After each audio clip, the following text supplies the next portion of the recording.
Beneath the golden heart of Rome, where senators once debated and emperors bathed in glory, there lies a hole in the earth. A stone circle, unmarked by any triumph, untouched by sunlight, and nearly forgotten by time. Tourists pass over it every day, never knowing what waits below. But if you could lift that ancient grate, if you could descend the slick steps behind the forum, squeeze through the narrow stone corridor, and lower yourself into the circular pit at the bottom, you would find yourself not just inside a prison, but inside a grave of dignity, a tomb of kings, a vault of voices silenced by power.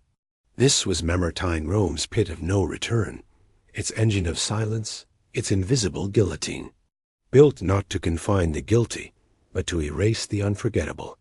This is where Jugurtha, king of Numidia, who once corrupted the Roman Senate itself, spent his last starving days, unseen, unheard, dying in slime and shadow. This is where Vercingetorix, the proud warrior who united Gaul and nearly toppled Julius Caesar, spent 6 years in darkness, only to be dragged out and strangled off stage, without a crowd, without a name. And this is where St. Peter and St. Paul, voices of a new hope, were chained like criminals, and where they whispered the last verses of a faith that would change the world. There were no trials in Mamertine, no redemption, no final speeches, just a pit and time. But the stones remember.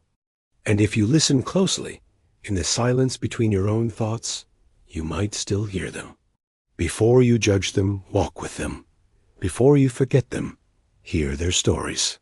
And before you turn away from history, ask yourself, what kind of world buries its most dangerous souls beneath its most sacred hill and never looks back?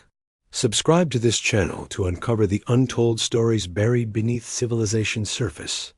Like this video if you believe history should include the voices of the silenced. Comment below, what would you do if the empire came for you? Not with a sword, but with silence? This is not just history. This is a descent into the mind of power, the soul of resistance, and the darkness empires never want you to see. Welcome to Mamertine. The gates are open. Chapter 1. Beneath the Stones of Power. Origins of Mamertine. Rome, 640 BCE. It began not with a scream, but with a whisper from beneath the Capitoline Hill, where blood would eventually seep into stone, and the echo of chains would outlast the roar of Roman legions.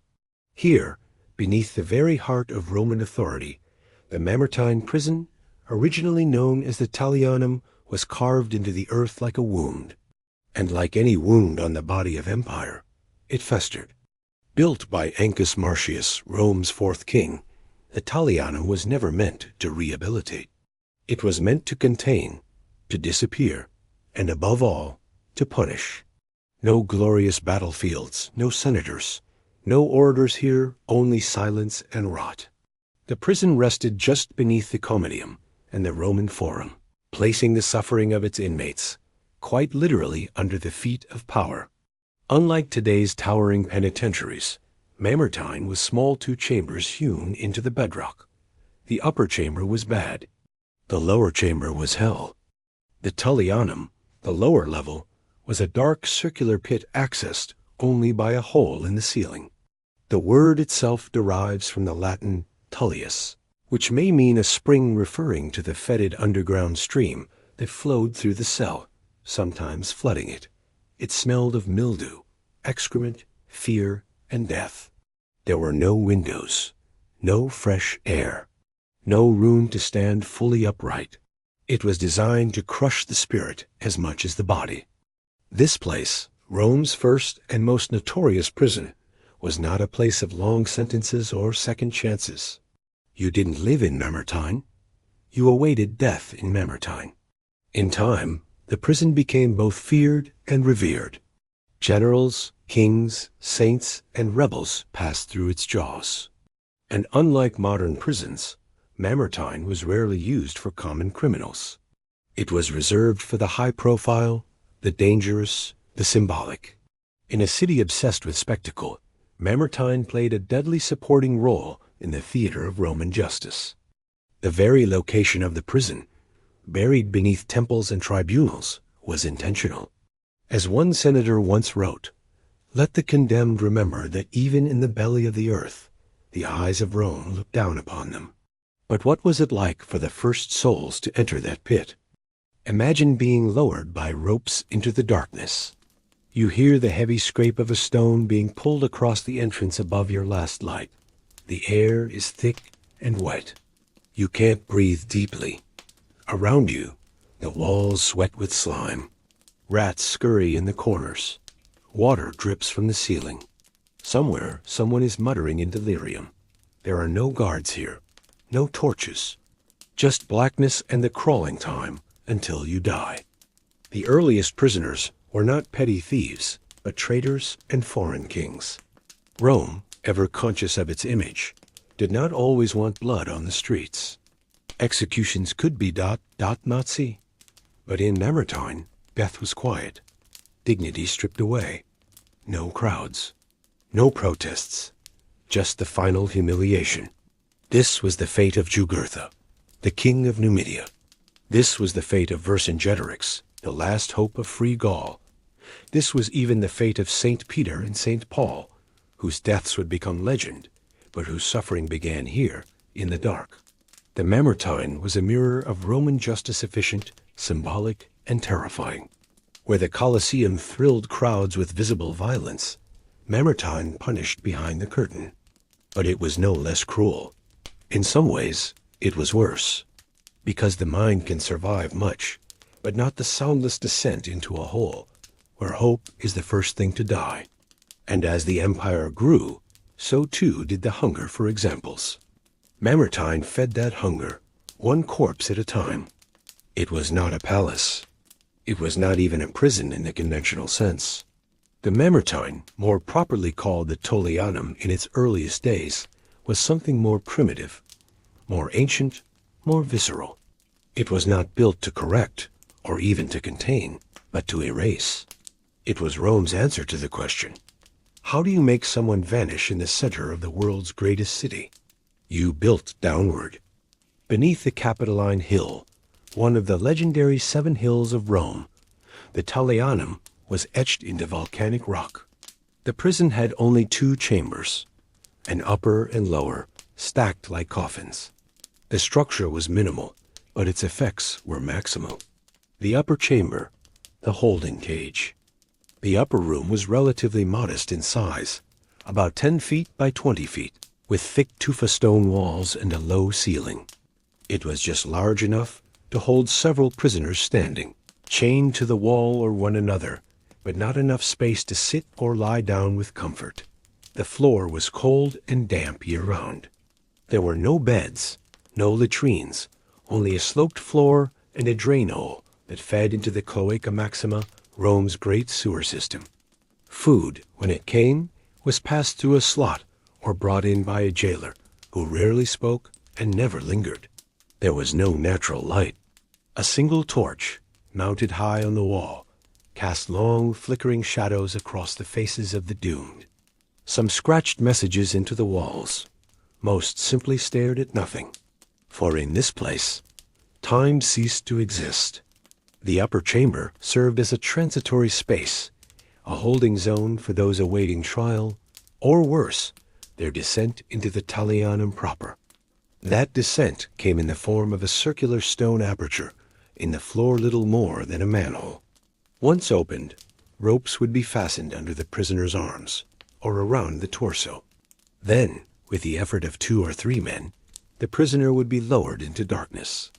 And it was in that darkness where the true horror began. The lower chamber, the Tullianum itself. About 12 feet below the upper room was the Tullianum, a near-perfect circular chamber of oppressive blackness. Its diameter was only about 20 feet. The walls were slick with moisture. The air was foul, so foul that even Roman guards dreaded coming near it. There were no windows. There was no light except what filtered faintly through the hole above when it was opened. This chamber was originally a cistern, used to trap water.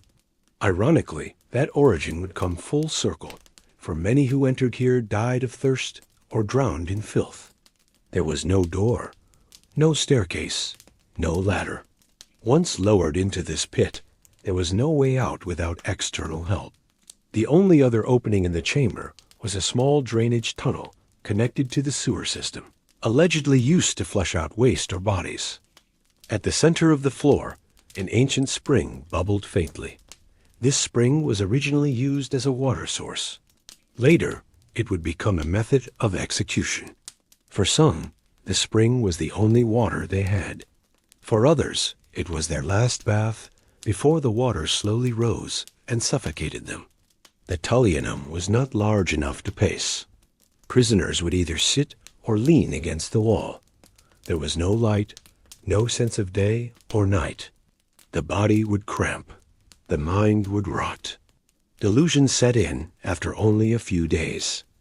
Rats were a constant companion. So were lice, mold, and the stench of unwashed flesh.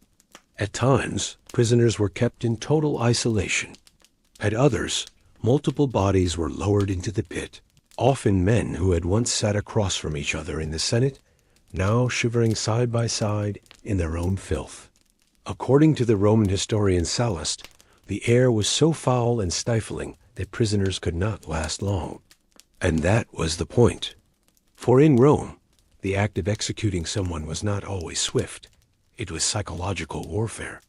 The victim was first forgotten, then slowly broken, and finally dispatched sometimes by strangulation, sometimes by the sword, and sometimes simply left to die of thirst or madness. Famous observers, terrified witnesses. Even ancient Roman writers were disturbed by Mamertine. Livy, Tacitus, and Sallust all wrote of its horrors. Pliny the Elder called it a subterranean horror, and even hardened Roman guards were known to grow superstitious about entering it. The prison was as much a symbol as it was a structure. The Senate wanted enemies of Rome to know that their final moments would be unseen and unmourned, buried under the very feet of the republic they dared defy. Over time, the Mamertine became a sort of sacred execution chamber, a black altar of imperial justice, echoes of the damned.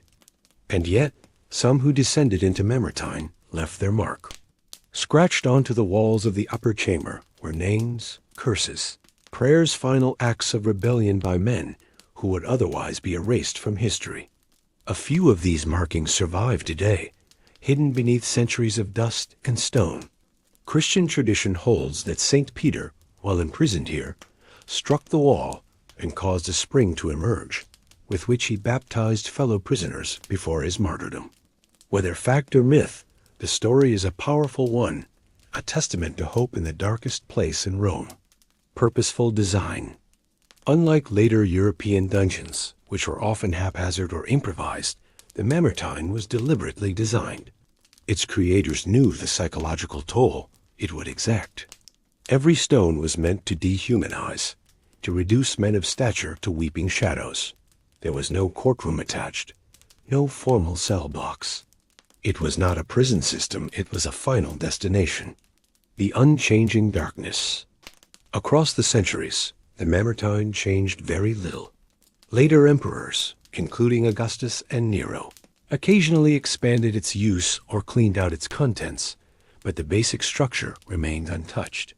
Unlike Rome's temples, villas, and amphitheaters, which were often rebuilt in grandeur, the Mamertine was perfect in its grotesquerie. It was not meant to impress. It was meant to crush. And as we will see, it did just that to kings, conquerors, apostles, and rebels alike. In a world where emperors marched in triumph and cities were devoured by legions, even kings could become prey. And in the case of Jugurtha, king of Numidia, he was not merely captured. He was humiliated, displayed, and then erased in the bowels of Rome's most notorious pit, the Mamertine. This was the fate of monarchs who defied the Roman Republic. There was no battlefield nobility, no martyr's glory, only a fall so steep it plummeted into darkness, into a stone chamber that devoured crowns, titles, and memories alike. The rise of Jugurtha. Jugurtha was no ordinary king. Born into the royal family of Numidia, modern-day Algeria, He was raised amidst intrigue and warfare. Unlike other North African rulers, Jugurtha understood the Roman system. He had fought beside Roman generals as a young man, even winning the admiration of Scipio Aemilianus during the siege of Numancia in Spain.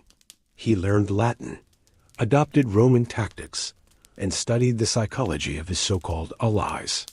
But admiration soon gave way to ambition. After the death of his adoptive father, King Micipsa of Numidia, Jugurtha sought sole control of the kingdom.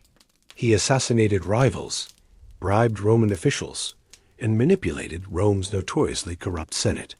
For a time, he succeeded so well that he once proclaimed, "Everything in Rome is for sale, if only one has the silver to buy it."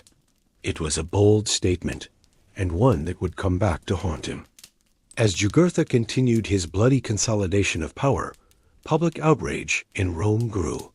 Citizens questioned how a foreign king could manipulate their republic so easily. The Senate, embarrassed, finally sent legions to put an end to him. Thus began the Jugurthine War. The campaign was long, costly, and humiliating. Jugurtha, like a desert fox, evaded capture again and again. He retreated into the Sahara, led guerrilla raids, bribed more Roman officers, and continued to outmaneuver some of Rome's finest commanders. But time wore thin. Eventually, Rome turned to Gaius Marius, a new consul with no patience for games. In 105 BCE, Jugurtha was betrayed by his own father-in-law, Ochus of Mauritania, and handed over to Marius in chains. The mighty king who had defied the Republic for nearly a decade was now a spectacle, a prize of war. But Rome was not finished with him yet. The triumph of Marius. In January of 104 BCE, Gaius Marius celebrated his triumph, a lavish public parade in which victorious Roman generals were honored. These events were not just ceremonies. They were carefully crafted political theater. Gold, slaves, paintings, beasts, and exotic artifacts from the war were paraded through the streets to thunderous applause. And at the end of the procession, the defeated enemy king, Jugurtha, was paraded through the forum in chains, stripped of royal robes, barefoot and grimy. His once regal face was bruised, his eyes hollow. He was mocked, spat upon, and dragged behind the chariot of the man who defeated him. This was the Roman way, not just to conquer, but to publicly destroy the very idea of resistance. But even this humiliation was not enough. The descent. After the parade, Jugurtha was not taken to a palace or even a cell.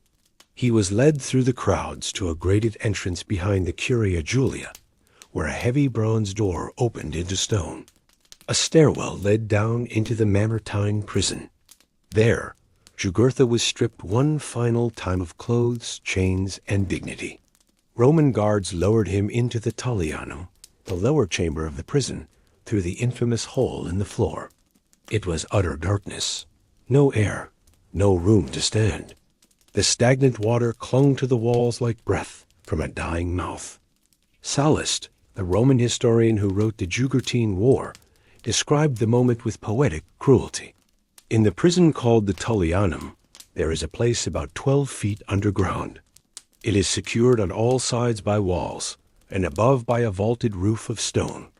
But its appearance is disgusting and horrible by reason of the filth, darkness, and stench. Jugurtha was thrust into this dungeon, and there, after a few days, perished, bereft of everything. No one knows exactly how long Jugurtha survived. Some sources say 6 days, others say less.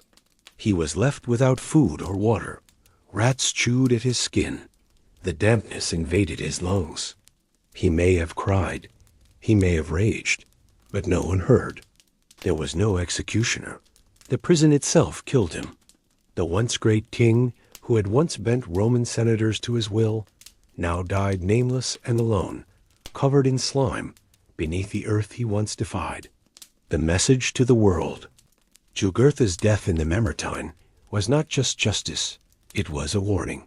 To the Senate, to Rome's enemies, to the citizens who had doubted their leaders. It was proof that no one defied the Republic and lived.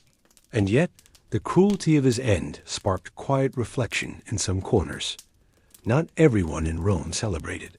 Some aristocrats whispered, "He was a king once. Why such a death?" But no one dared to question it too loudly. For Rome was in a mood to dominate. Mercy was for the weak. A tomb for kings and saints alike. Jugurtha's story would not be the last to end in Mamertine's cold maw. But his was the first that shocked the world. A reminder that even royalty, when crushed beneath the wheels of empire, left nothing but bones and silence behind. And in the centuries to come, more kings would follow, more generals. Even the great Gaul, Vercingetorix, would one day stand where Jugurtha stood, and the pit would open once more. The Roman Republic had many enemies. Few were remembered. Fewer still were feared.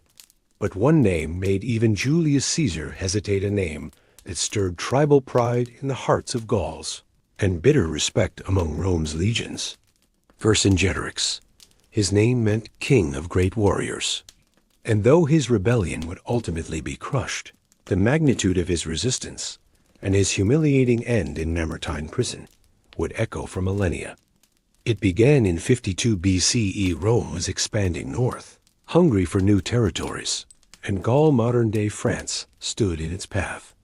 The Gallic tribes were numerous, fierce, but fractured. For decades, they had failed to unite. It was their greatest weakness and Rome's greatest strength. But then came Vercingetorix, a nobleman of the Averni tribe. Charismatic, tall, with blazing red hair and sharp intelligence. He understood what others did not, that Gaul must unite or perish. He rode from tribe to tribe, forging alliances, merging warriors, and promising them something no one had offered before, a chance to fight for Gaul itself, not just their own soil. Against Julius Caesar's seasoned legions, this seemed suicidal, but Vercingetorix was not interested in conventional victory. He waged a war of attrition. He burned his own cities to deny Rome supplies. He cut off Roman foraging parties. He used knowledge of terrain to ambush, retreat, and bleed the enemy slowly. His boldest stand came at Gergovia, where he handed Caesar one of the few defeats of his career. But then came Alesia. Vercingetorix, pursued by Caesar, retreated into the hilltop fortress of Alesia with tens of thousands of warriors. Caesar responded with a feat of engineering that stunned the world. He built 2 walls, one to trap the Gauls inside, and one to keep reinforcements out. Together, the walls stretched over 30 miles. Inside, Vercingetorix held his men together through starvation and despair. Outside, Roman soldiers built, guarded, and repelled attack after attack. In a last desperate attempt, Gallic reinforcements attacked Caesar's outer wall. For a moment, it seemed the Romans would fall. But Caesar personally led a counterattack and turned the tide. Vercingetorix, seeing the end, chose sacrifice over slaughter. He rode out alone, unarmed, and presented himself to Caesar. Ancient sources describe him in solemn glory, silent, mounted on a great black horse, his hair braided with feathers, his shoulders high. He said not a word. He simply dismounted, removed his armor, and knelt. A king broken not in battle, but in symbolism. Caesar did not kill him, not yet, for Rome had other plans. 6 years in chains. Vercingetorix was taken to Rome in 46 BCE, where he would spend 6 long years in Mamertine Prison. Not as a prisoner of war, not even as a political enemy, but as a trophy. The purpose was clear. Caesar was preparing his triumph, a grand parade to celebrate the conquest of Gaul. And in Rome, a triumph without a high-value captive was incomplete. So Vercingetorix, the king who united tribes and challenged empire, was lowered into the same pit as Jugurtha before him. For 6 years, the Mamertine became his world. There was no mercy for Vercingetorix. The Mamertine remained as cold, damp, and claustrophobic as ever. He had no contact with the outside world, no food unless brought by guards. He lived hunched in a slime-coated cell, in total darkness. There is no record of his thoughts, no letters, no last declarations. But imagine it. 6 years in the lower chamber, without sun, seasons, or space. 6 years of surviving on scraps, of hearing footsteps above, and never knowing if they were coming for your food or your execution. And yet, he endured, until Caesar was ready. In 46 BCE, Rome erupted in spectacle. Julius Caesar returned from Gaul as a god of war. He displayed untold riches, new slaves, and exotic animals, elephants, painted horses, and gold chariots. And at the end of the procession walked Vercingetorix in shackles, unshaved, hollow-eyed, dirty. He was paraded before jeering crowds. A once proud king, now a living ghost. And then he was led to his final descent, back into the Mamertine. For in Roman tradition, captives paraded in triumph were executed immediately afterward. There are conflicting accounts about how Vercingetorix died. Most agree that it was done privately, likely by strangulation, as was custom. Strangulation may sound simple, but in the Tullianum, it was anything but. The method was brutal and slow. Rope around the neck, pulled tight by soldiers or a mechanical device. The body might take minutes to die, convulsing in filth and shadow. There were no witnesses, only the echo of a body collapsing into stone. And that was how Rome erased the last great hope of a free Gaul. Vercingetorix became more powerful in death than in life. Centuries later, the French would remember him as a national hero, a symbol of resistance against foreign domination. Statues were raised, books were written. His memory became a fire lit in the hearts of revolutionaries. But none of that comforted him as he lay dying beneath the Capitoline. To Rome, he was just one more name added to Mamertine's ledger of doom. But to history, he was proof that even the greatest empires can be shaken, even if only for a moment. In the world of ancient Rome, power was everything, and beliefs that threatened that power were buried like a disease.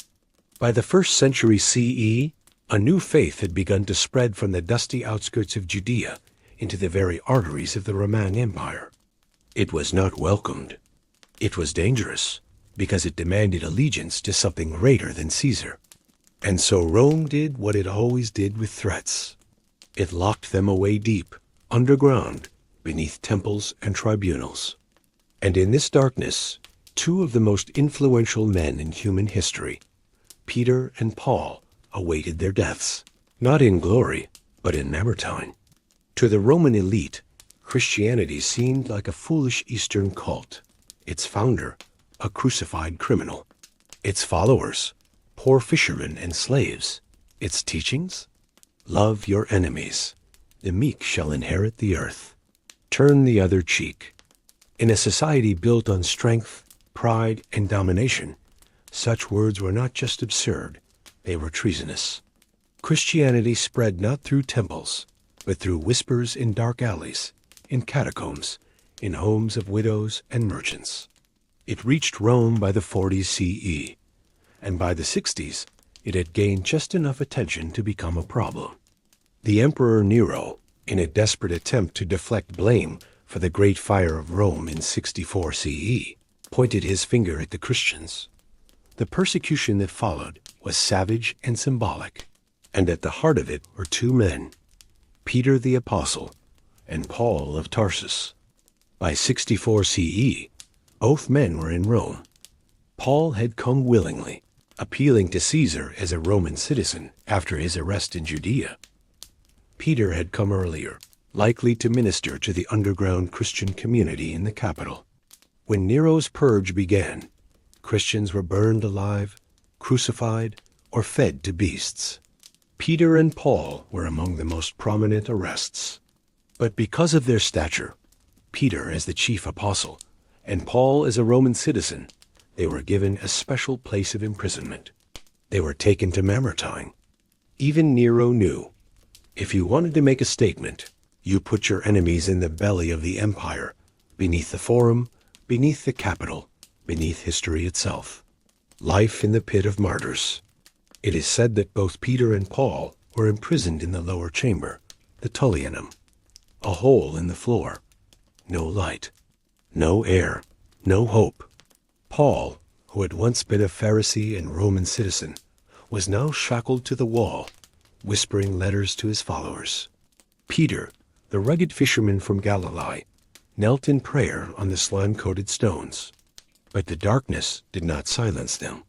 According to early Christian tradition, something miraculous happened in the Mamertine. Despite the filth, despite the despair, Peter baptized his fellow inmates using water from a spring that miraculously appeared from the stone wall.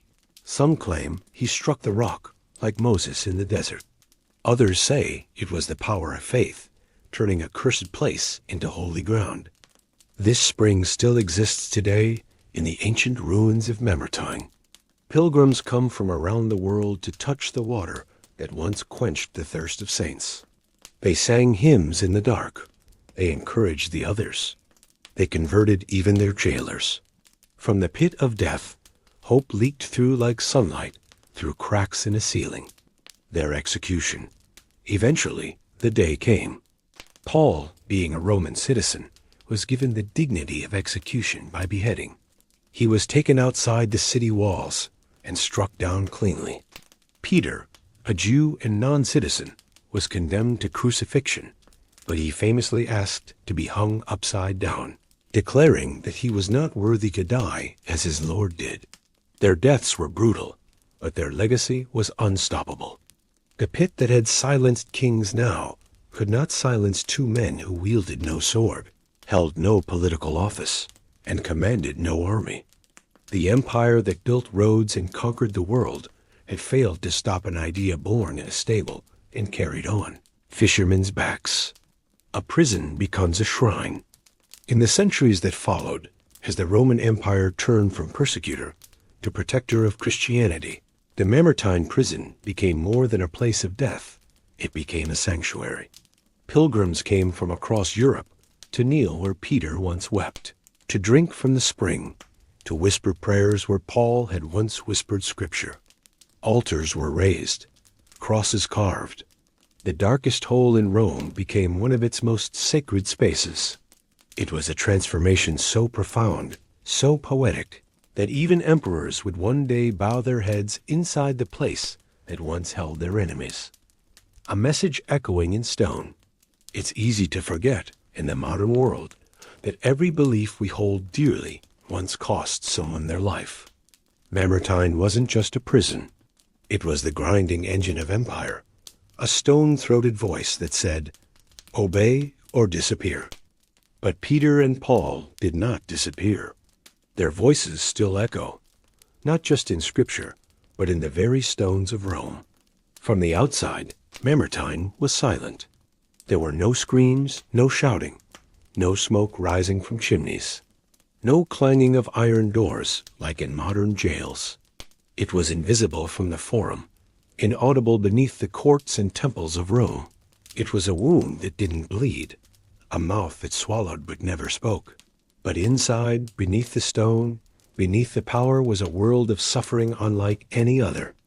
To survive a day in Mamertine was to stand on the edge of sanity. To survive a week was a miracle.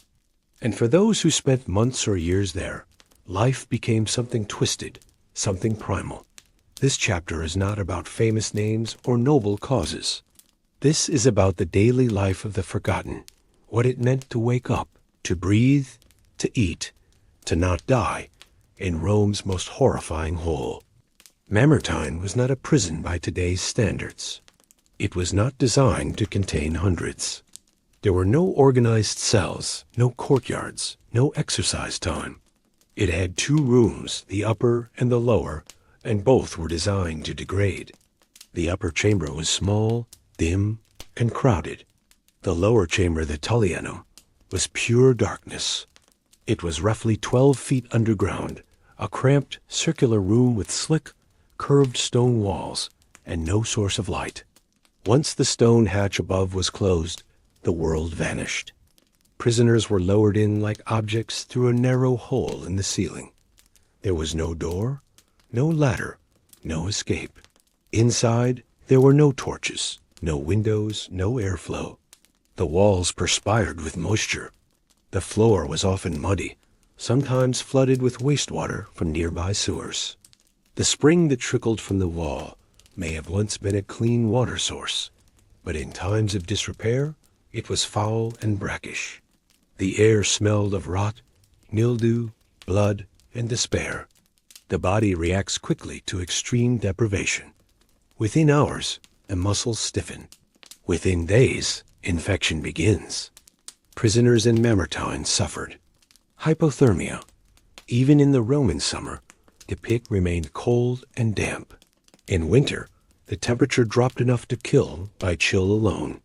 Starvation. Food was minimal, if offered at all. Roman prisoners were not guaranteed meals. Families or sympathetic jailers might bring bread or water, but often inmates went days or weeks without nourishment.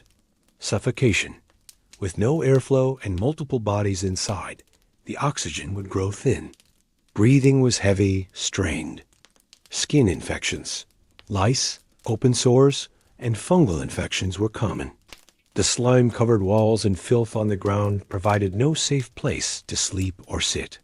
Wounds from shackles' deep gashes on wrists and ankles could fester quickly in the unsanitary environment. Some prisoners, tied in chains, would die standing up, their bodies decomposing against the wall.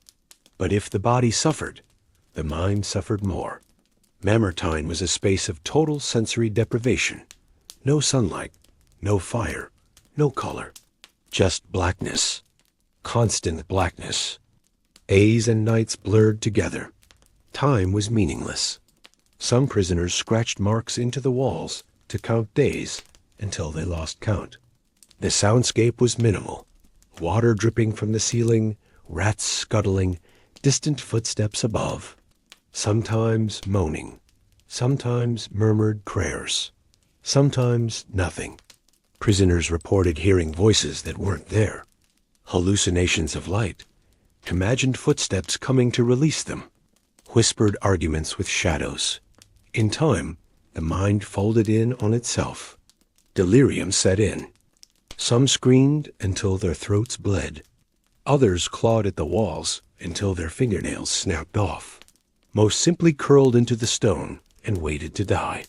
Occasionally, multiple prisoners were kept in the pit at once, men who were once generals, senators, kings, soldiers, once great. Now half-naked, sick, bloated with fever, shoulder to shoulder in the dark. They could not see one another. They could only feel, smell, and hear. There was no privacy, no space for dignity. One man defecated where another slept. Vomit mingled with blood. Some sang to cope. Some went mad and beat the walls. Some tried to kill themselves with stones only to fail and suffer more. It was not uncommon for men to beg their captors to kill them faster. In the rare moments they spoke, prisoners might share memories, regrets, or quiet prayers. But mostly, they were too far gone to form words. Even the most powerful were reduced to whimpering animals. What did they eat? Officially, prisoners in Mamertine were not fed unless a magistrate allowed it. But in practice, some were given scraps moldy bread, rotted fruit, or thin soup. Occasionally, sympathetic jailers brought clean water, but others were left with nothing. Some were forced to drink the stagnant water at the base of the spring, which mixed with sewage and rat droppings. It caused dysentery, vomiting, and hallucinations. Rats and insects were abundant. Some prisoners, in the throes of starvation, may have eaten rats or cockroaches to stay alive. This was not speculation. Similar accounts are found in other Roman and medieval prisons. In the absence of food, the body will do anything to survive. Even kings, if starving long enough, will eat like beasts. Rarely, guards or magistrates visited the pit. When they did, the stone cover would be dragged aside, letting in a circle of light. Some prisoners would crawl toward it, hands outstretched, weeping. Others retreated, their eyes too adapted to darkness. These visits were not acts of mercy. They were almost always followed by interrogations, torture, executions, orders to remove bodies. Sometimes the bodies of the dead were dragged out by rope, hauled up through the hole like meat. Other times they were simply pushed into the drain at the base of the chamber, into the sewers, to float away through Rome's underbelly. The men assigned to Mamertine were not honored. They were considered unclean, superstitious, and hardened. Some were cruel, taking pleasure in watching prisoners suffer. Others were indifferent. A few, perhaps moved by pity, smuggled in water or a candle for the condemned. But most believed what Rome had taught them, that the people in the pit were already dead. In some cases, prisoners were granted a final prayer, a letter, a word to family. Others were executed without warning, pulled up, killed, forgotten. Strangulation, beheading, drowning, starvation. The pit was not a prison. It was a slow-motion execution chamber. Most of the people who died in Mamertine will never be known. They were not kings or saints. They were soldiers who disobeyed, rebels caught in the wrong moment, slaves who tried to escape, foreign envoys who defied Rome, messengers, thieves, deserters.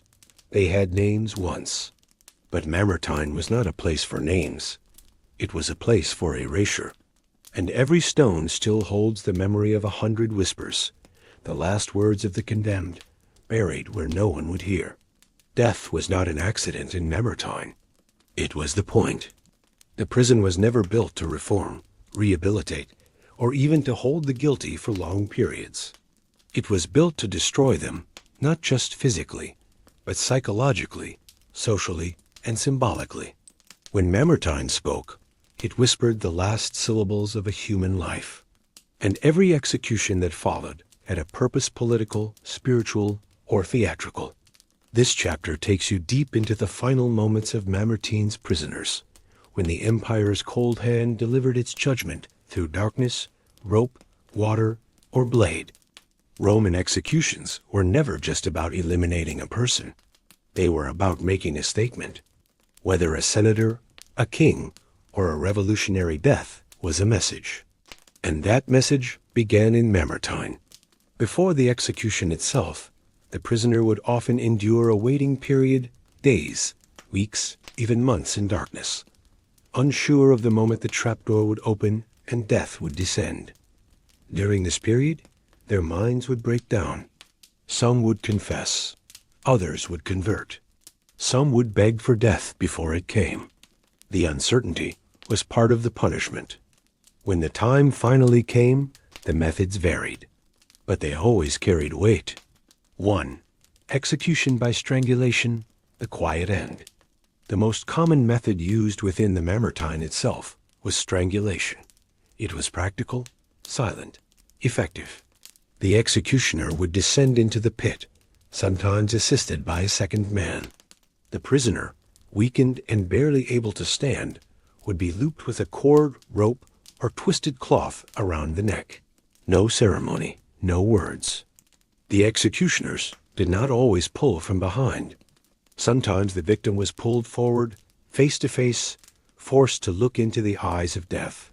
Other times, a wooden plank was twisted through the cord like a tourniquet, crushing the throat slowly until the life drained out. The sound of this death was minimal. A soft gurgle, a shuddering breath, a collapse. One less voice in the darkness. 2. Execution by starvation, the slowest sentence. In some cases, especially under Emperor Tiberius and Nero, prisoners were simply left to die, no strangulation, no trial, no execution order. Just darkness, hunger, thirst. This form of death was considered especially cruel, reserved for traitors or those who had fallen far from favor. It also had the benefit of plausible deniability. No one killed him. He simply faded away. Days passed, the mouth dried, the muscles consumed themselves. Hallucinations came in waves. In the final hours, the brain flickered like a dying flame. No screams, just silence. Perhaps the most terrifying fate of all. 3. Execution by sword, reserved for Roman dignity. For certain prisoners, especially Roman citizens or high-profile captives, empire allowed a more honorable death, beheading. This was not performed inside Mamertine, but rather outside the prison, often at the Tullianum steps or at the Sassorium near the Praetorian barracks. Paul of Tarsus was executed this way. So was the Gallic chieftain Vercingetorix. These men were brought out of the pit, blinking into the sunlight after weeks in darkness. Some fell to their knees immediately, weakened beyond support. They were stripped of their chains. In rare cases, they were offered a final prayer. Then the sword fell. The Roman execution sword, called the gladius, was short but heavy. A trained soldier could deliver a clean, single-stroke decapitation. But when untrained men handled the sword, or when the prisoners struggled, the scene turned grisly. Multiple blows, blood spraying, heads half attached, screams of agony, gurgling gasps as consciousness lingered a moment too long. This was the clean execution. 4. Execution by drowning, the hidden death. One of the lesser-known methods, particularly used during times of political chaos, was intentional drowning within Mamertine. Roman sources describe occasions when the lower chamber was deliberately flooded. This was done by opening aqueduct lines or redirecting sewer flows. The goal? To drown prisoners en masse silently, secretly. No public trial, no spectacle. Just water rising through the stone, inch by inch. Some prisoners, chained to the wall, couldn't move. Others tried to climb the slick walls in vain.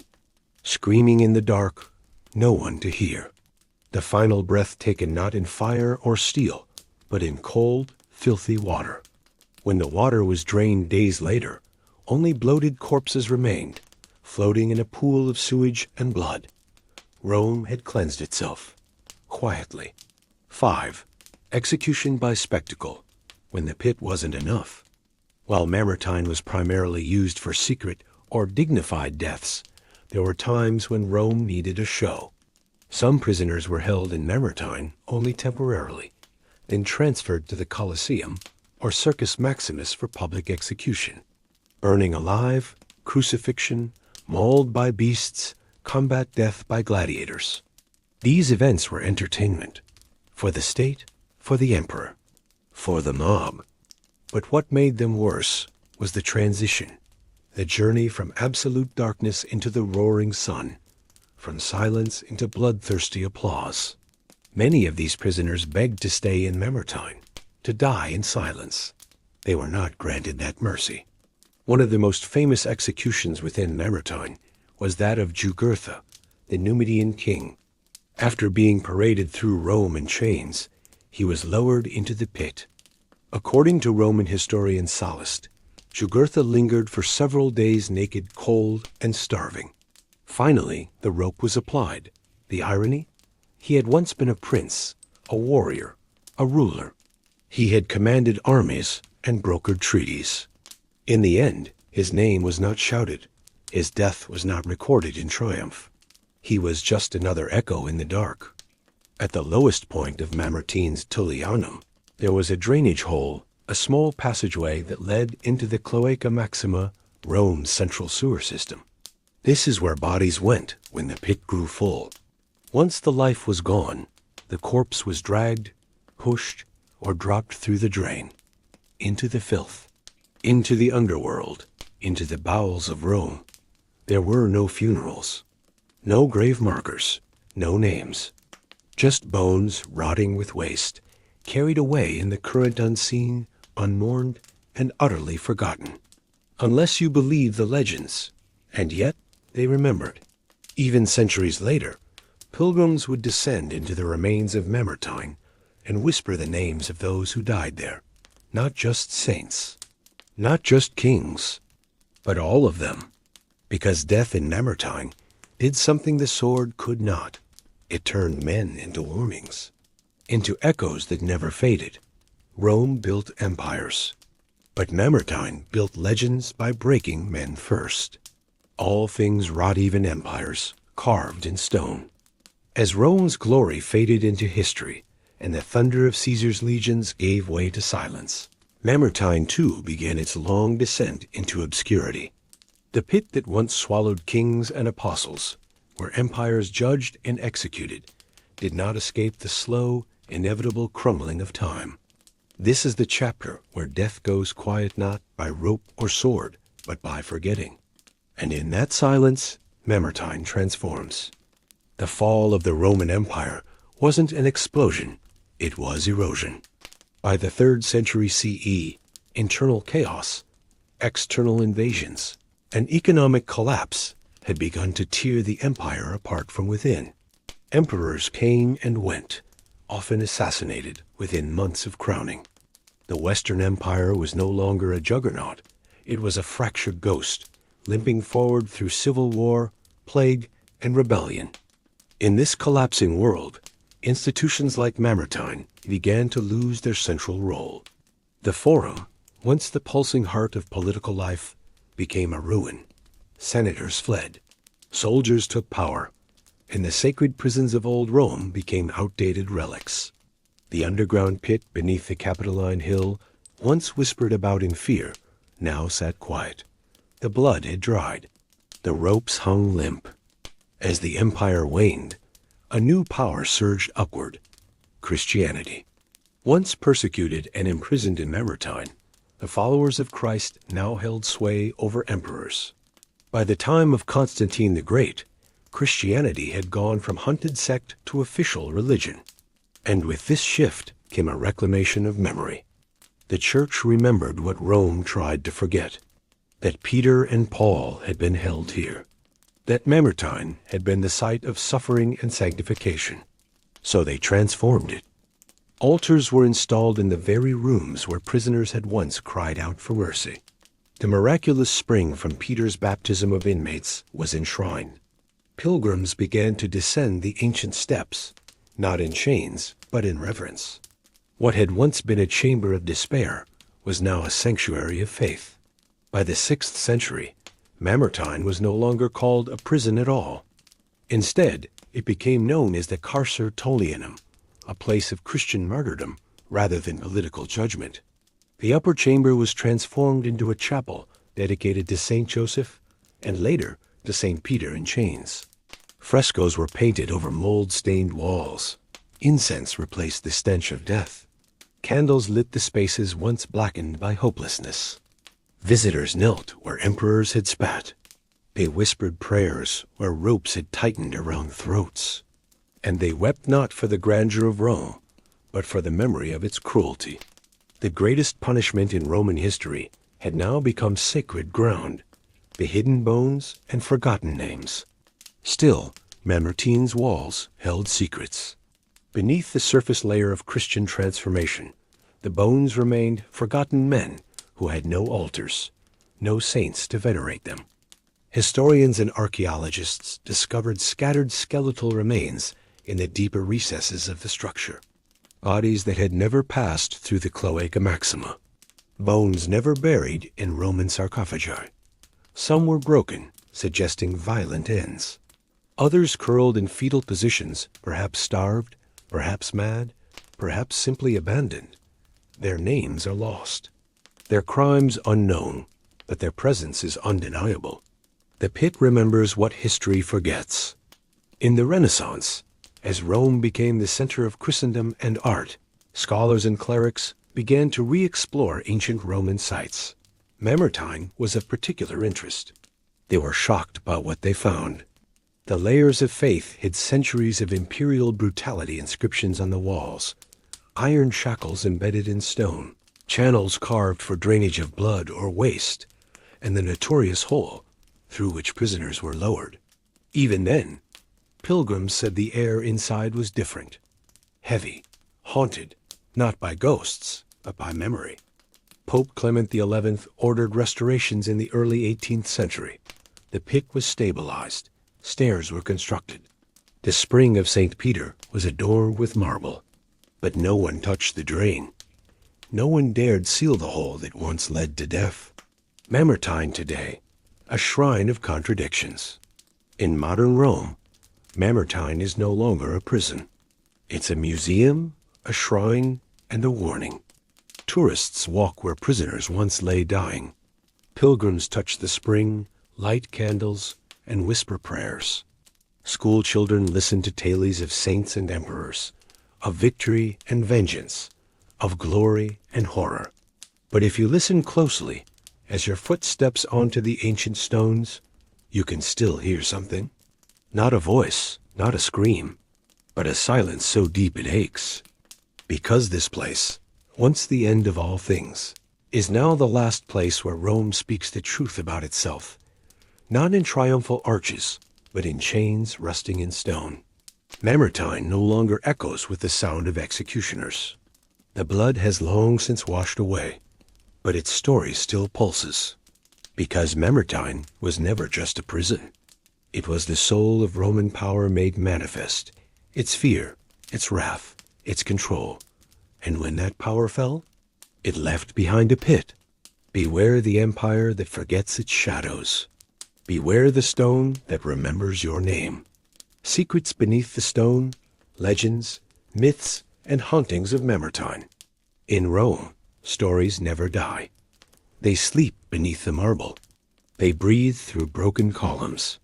And nowhere do they linger more powerfully than beneath the earth, where the Mamertine prison still squats in silence, its stones drunk with the blood of kings and saints. But stones do not forget, and the Mamertine, though lifeless to the eye, is very much alive in the imagination of centuries. In this chapter, we descend beyond what history confirms to explore the whispers, the visions, the cursed echoes of the Mamertine prison. These are the tales of the unseen, born from fear, guilt, and awe. For nearly 2,000 years, pilgrims, guards, priests, and travelers have reported strange phenomena in the depths of Mamertine. Sudden chills, even in the height of summer. Heavy air that seems to press down on the lungs. Disembodied whispers in dead language. And most terrifying, the sensation of being watched, not by something living, but by something that has waited too long. Even skeptical visitors often find themselves pausing at the threshold of the Tullianum, as if some instinct whispers, "Turn back," because what died in Mamertine did not always leave. In 1491, a Dominican monk named Brother Rinaldo recorded a story in the monastery archives of San Pietro in Vincoli. "I entered the Tullianum at dusk. I came to pray. The air was thick. I knelt at the stone where Paul once sat, and as I prayed, the iron chain bolted to the wall. Moved, not dragged, not dropped. It slithered, as if pulled by an unseen hand. And then it stopped. I fled without finishing my prayer. To this day, the chain remains in the Tullianum. Visitors are forbidden to touch it, but many claim to see it shift, ever so slightly, when no one is watching.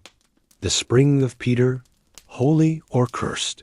According to Christian tradition, St. Peter caused a spring of water to burst from the stone floor so that he could baptize his jailers before execution. Today, that spring still flows, and thousands have visited it, touching, drinking, praying.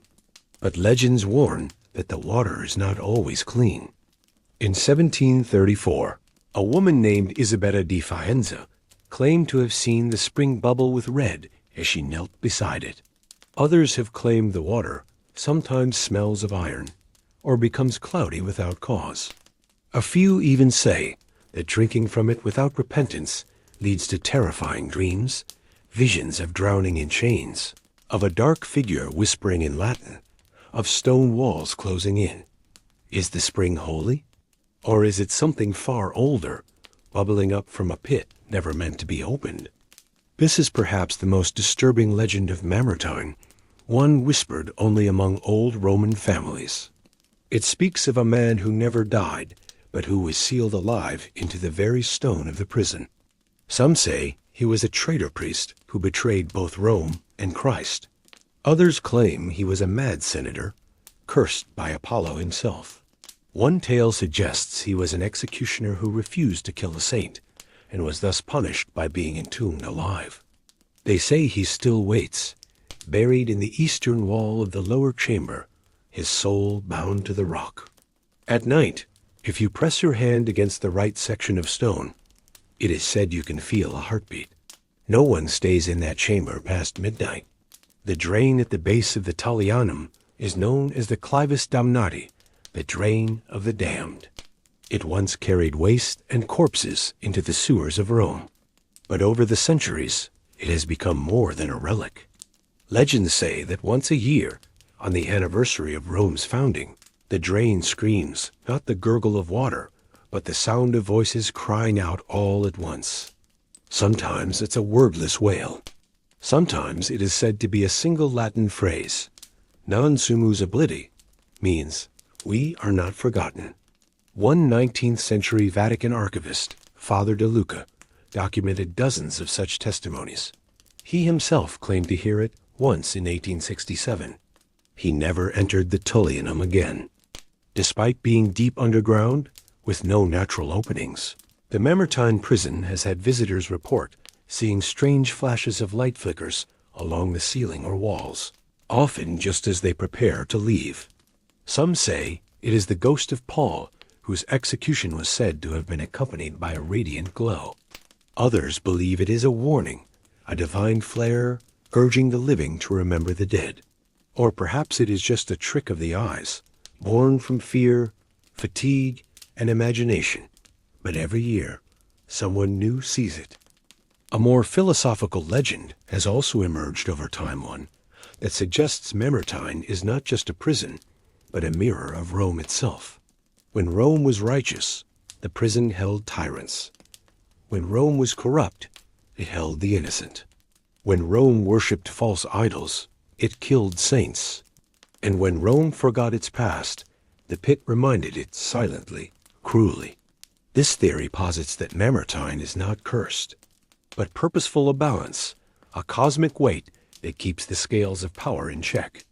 According to this belief, every empire must have its Mamertine, a place to put the truths it dares not face, a place where justice is forced to look at itself. In esoteric circles, especially during the medieval period, Mamertine was believed to be one of Rome's 7 soul gates, locations through which souls passed after death, either to heaven, hell, or something in between. The Tullianum, due to its depth, darkness, and history of execution, was believed to be a liminal zone, a threshold. Some monks refused to enter without holy oil. Others claimed that saying certain prayers near the drain could cause visions, or more dangerously, open the gate. What would come through was never specified, and no one dared find out. Today, Mamertine Prison is maintained by caretakers, historians, and the occasional priest. But those who work there, especially the locals, do not treat it lightly. Many of them pray before unlocking the door. Some wear charms. And almost all agree on one thing. Mamertine does not like to be forgotten. If you ignore it, it is silent. But if you stare too long into its darkness, if you try to understand the depths of what was done there, it may stare back. So what is Mamertine? Is it simply an ancient prison Rome's first dungeon? A pit for political prisoners? Or is it something more? A soul well, a divine scar, a mirror of empire and power. Perhaps it is all of these. Or perhaps it is just stone, but stone that remembers what we do not. And as long as people descend into it and feel that quiet chill touch their spine, Mamertine will remain what it has always been. Not a place of punishment, but a place of memory. A pit where the past refuses to die. We often think of prisons as cold, lifeless structures, just stone, iron, and rules. But every prison is a mirror of the society that built it. And long before towering penitentiaries, before surveillance towers, before steel bars and solitary confinement, there was Mamertine, The pit beneath Rome didn't just hold prisoners. It held the blueprint for punishment itself. It sculpted the concept of total isolation, of the darkness below, of justice made visible. In this final chapter, we explore how one small, foul, underground room became the architect of punishment for 2,000 years, and how its chilling echo still lives in the prisons of today. The first dungeon, a model born of fear. Mamertine was not the first place to hold captives, but it was the first true dungeon. Earlier civilizations, Egypt, Mesopotamia, Greece, punished through fines, exile, and swift execution. Long-term imprisonment was rare. It was costly, and for many, unimaginable. Rome changed that. Why? Because Rome believed in order, in power, in making examples. And so Mamertine was born not as a jail for common criminals, but as a public message. Defy Rome, and this is where you'll go. Dark, careless, forgotten. It wasn't meant to reform you. It was meant to erase you. The model Mamertine established the prisoner cut off from sunlight, from voice, from future didn't end with the Roman Empire. Instead, it evolved. Medieval Europe adopted the concept of the dungeon hole. Castles were built with chambers deep beneath the earth mimicking Mamertine almost exactly. Circular rooms. No exits. Designed not just to contain, but to break. In France, the Bastille rose. In England, the Tower of London. By the 18th century, the Age of Enlightenment brought with it the idea of penitence, that prison could be a place of reform. But ironically, this gave birth to even darker designs. The panopticon, the silent system, and solitary confinement. Each concept traced its roots to a single idea: total control through isolation. Mamertine had planted that seed long before. Mamertine and the birth of the spectacle. In Rome, imprisonment was public theater. The names of those thrown into Mamertine Jugurtha, Vercingetorix, Simon Bar Gioro, were paraded through the streets before being tossed into the pit. Their deaths were not hidden. They were broadcast, often with crowds watching and cheering. Modern prisons inherited this appetite for spectacle. Public executions continued for centuries after Mamertine fell silent. Trials became performances. Even now, media covers the lives of infamous prisoners with morbid fascination, documentaries, books, interviews. Mamertine taught the world that punishment isn't just about the criminal, it's about the audience.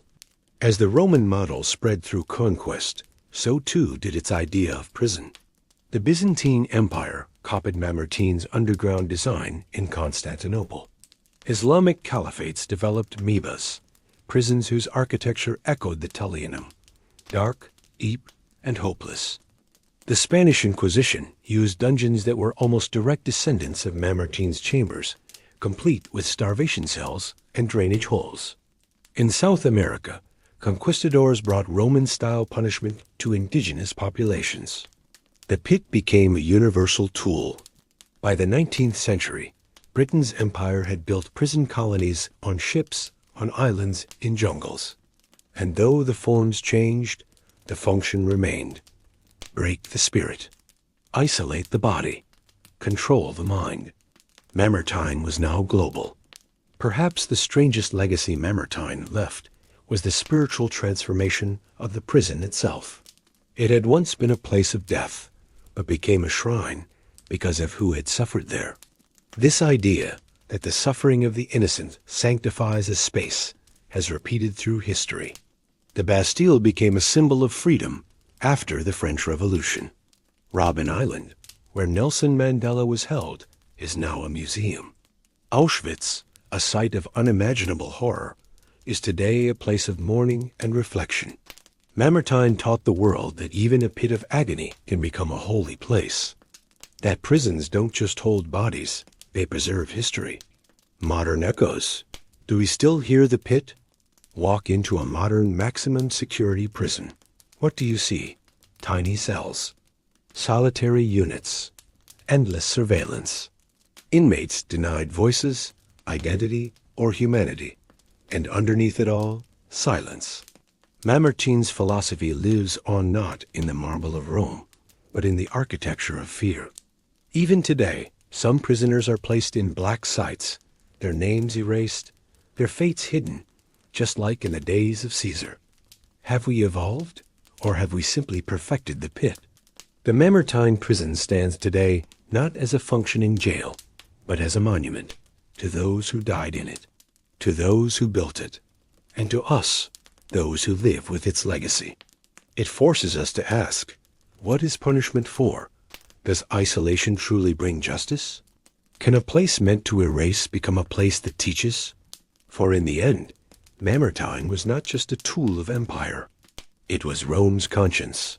It didn't just hold prisoners. It held truths Rome could not face about power, cruelty, and the ease with which humanity forgets the suffering of others.